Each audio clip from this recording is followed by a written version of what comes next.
Sean Diddy Combs' Los Angeles mansion has been spared from the rampant flames engulfing the ritzy neighborhoods where several high-profile celebrities live. The flames have left 24 Californians dead, decimated 40,300 acres of land, and wrecked more than 12,300 structures. But the disgraced rapper's 17,000-square-foot home, closely located to the chaos, has remained unscathed. The lavish house in Holmby Hills sits just outside of the Palisades fire's path, but has not been damaged by the disaster. Many celebrities who live in or near the Pacific Palisades area have been forced out of the neighborhoods. Anthony Hopkins, Paris Hilton, and John Goodman are just among the stars whose stunning mansions have been reduced to ash and rubble. As LA continues to battle these fires, Combs sits in his jail cell at Brooklyn's Metropolitan Detention Center as he awaits trial. He faces a slew of charges including trafficking, racketeering, and conspiracy. Some have even made baseless claims that the fires may have been started to cover up Diddy's alleged sex crimes and protect any allies he may have left. Diddy and other Hollywood elites are being connected to the ongoing wildfires in LA, and fans have noticed that Diddy's house appears to have been completely untouched by the blaze. Was Diddy involved in a cover-up surrounding the fires in LA, and what role does he have with government officials in the aftermath? New reports and video footage suggest that some people may have been intentionally setting fires, allegedly involved in arson. There are even claims that these individuals have been handed over to the police, but the authorities are not pressing charges. Actor and director Mel Gibson believes that everything feels pre-planned. First, funding for firefighters was reduced, and then the fire hydrants lack water. Now, even suspects caught on tape setting fires are being released without charges. Many people have lost their homes and lives in this disaster, so why isn't a real investigation taking place? Firefighters have warned for years that something like this could happen, but now, with all that's unfolding, it appears that arson may be at the heart of it. How is it possible that Ally Carter, one of Diddy's alleged victims, predicted months ago that a wildfire was coming?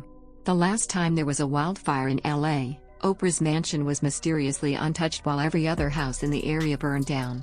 Is it just a coincidence that the mansions of Hollywood elites seem to stay safe while everyone else's homes are destroyed in these fires? Let's not forget that California has avoided filing charges against Diddy for years.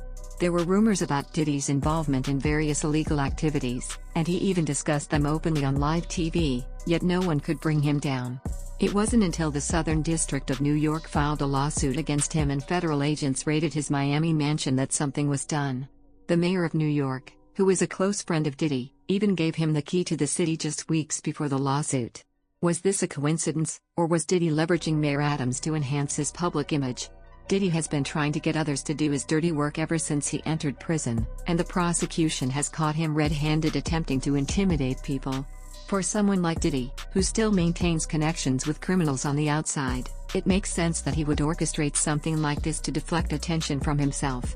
In the past month, two of Diddy's most influential friends, Jay-Z and J-Lo, have both been named in civil lawsuits, suggesting that powerful figures like them might be involved in these schemes. It's important to remember the kinds of people Diddy has in his corner. He spent years building connections and collecting compromising information on some of the most powerful figures in the world: ex-presidents, senators, British royalty, and billionaires. Reports have confirmed that Diddy was trying to destroy evidence linked to him, particularly in homes that were affected by the LA fires. Some celebrities' homes were reportedly destroyed, and these individuals are believed to have had damaging information about Diddy. 50 Cent has been quietly observing and collecting evidence against Diddy for decades. This is what 50 Cent meant when he said his upcoming docuseries will not focus on media headlines but will expose the web of lies and conspiracies hidden behind the scenes.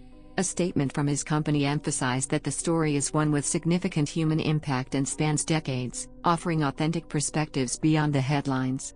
Fox News has received credible intelligence that Diddy's friends are turning on him and might testify against him. On a recent episode of the PBD podcast, Fox News host Jesse Waters revealed that Ashton Kutcher has agreed to testify in the federal case against Diddy and is planning to move to Europe afterward. According to Gone Deal, Diddy has some of the most powerful people in the country under his control, and everything unfolding seems to be part of a larger, planned conspiracy. Diddy's victims predicted the fires, and his habit of gathering leverage on potential threats to him now seems to be playing out. It looks like Diddy's backup plan is being put into action, and he's doing everything possible to protect himself. Gondil has also reported that everyone from pastors to politicians, and even athletes, were under Diddy's influence. This isn't the first time Diddy has been linked to serious crimes. In May 2018, Trump's National Doral golf course in Miami had to close due to a shooting. The suspect, Jonathan A.I., later claimed he was being controlled and forced into committing crimes, revealing that Diddy had been using him as a sensual slave and that the Hollywood mafia was behind it. Whether it's arson cover-ups or calculated leverage, it's clear that the situation is growing darker and more sinister. What do you think about these revelations? Is Diddy really pulling the strings behind the scenes, or is all of this just one big coincidence? Let us know your thoughts in the comments, and don't forget to like this video.